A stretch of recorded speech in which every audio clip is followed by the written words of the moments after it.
यहाँ सेभ भएको छ। किपरले उत्कृष्ट सेभ गरेकी छिन्।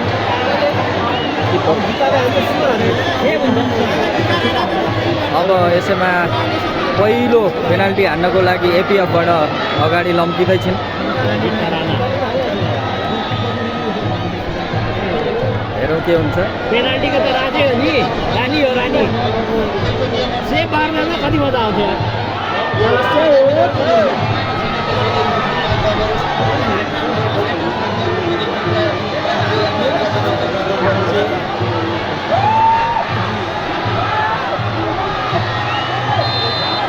सिटी बजेको छ र गोल उत्कृष्ट गोल गरेको छिन् एबिएफबाट 12 नम्बरकी खेलाडीले। 1-0 भएको छ। फेरि आर्मीको दोस्रो पेनाल्टीको लागि आउँदैछन्।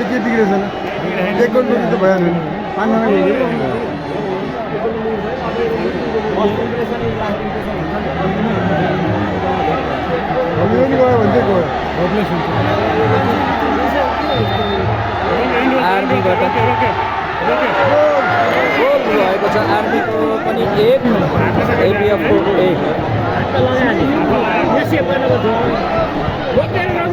1-1 भएको छ।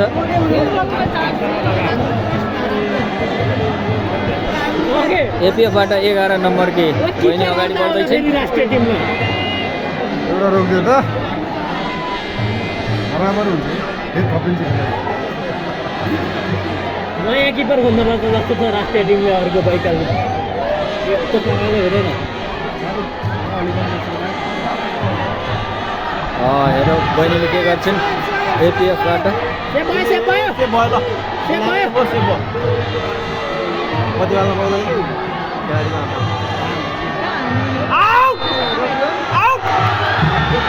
उत्कृष्ट गोल गरेकी छिन्। एकदमै उत्कृष्ट पेनाल्टी हान्दै आफ्नो टिमलाई अग्रता दिलाएकी छिन् बहिनी 11 नम्बरकी बहिनीले।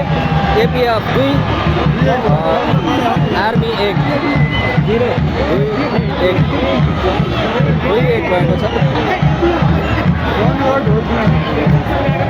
अब आर्मीकी बहिनी आउँदैछन् आफ्नो तेस्रो पेनाल्टी लिनको लागि।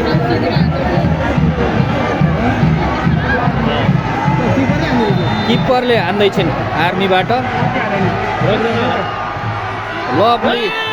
लभली गोल गरेको छ।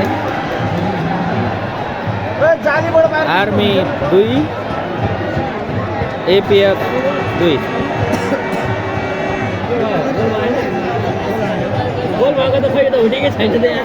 आउट भयो कि भनेको फेरि। यता बाजा गाजा भव्य छ। यो कृष्णपुरको स्टेडियम हो। यो टोटल्ली हाउसफुल छ। मान्छे रोडमा छन्, रुखमा छन्, घरमा छन्। अहिलेसम्म एपिएफले मिस्टेक गरेको छैन। अब हेरौँ यो तेस्रो गोल के हुन्छ। लभली छिराएको छ। Lovely, no mistake.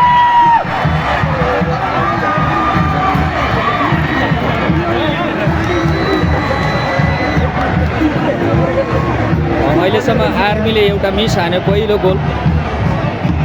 नत्र सबै गोल पोस्टभित्र चुनिसकेको छ। उता बाजा गाजा सहित भव्य दर्शकहरू भव्य रूपमा मैदान प्रवेश गर्ने तयारीमा छन्। सायद एपिएफको सपोर्टर हुनुपर्छ।